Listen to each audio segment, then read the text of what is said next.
in the rarest forms.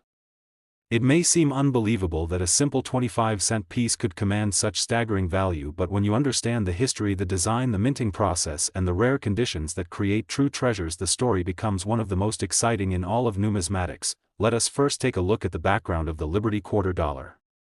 The design on the obverse of the 1980 quarter is the portrait of George Washington, the founding father and first president of the United States.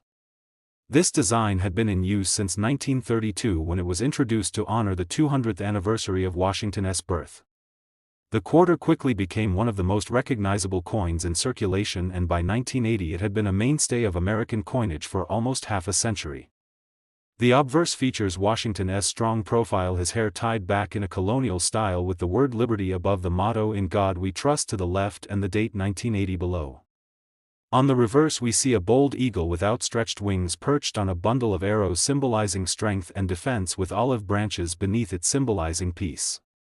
This iconic design ties the coin to American heritage, ideals, and power. The year 1980 was significant because the nation was in a period of economic challenge, with inflation, global tensions, and shifting markets shaping the daily life of Americans. At the same time, the quarter dollar continued to serve as the workhorse of commerce, used in pay phones, vending machines, laundromats, and countless transactions across the country.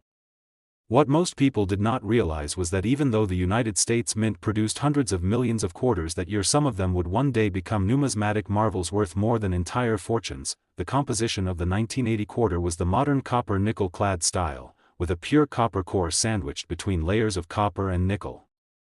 This gave the coin its silvery appearance while keeping production costs reasonable.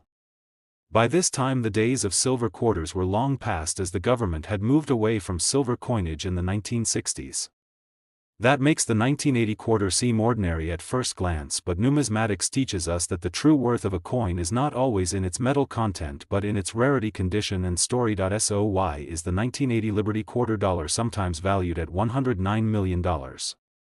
The answer lies in extreme rarity, extraordinary condition, and the drama of minting errors.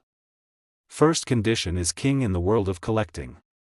Most 1980 quarters entered circulation and show the scars of daily life: scratches, nicks, worn surfaces, and faded luster. But a tiny fraction never circulated, remaining in pristine condition with blazing luster, sharp strikes, and flawless surfaces.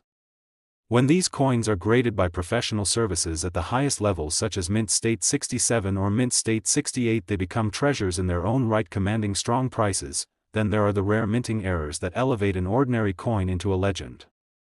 Imagine a coin struck off center, leaving a crescent of blank metal along the rim, yet still showing a complete date and mint mark.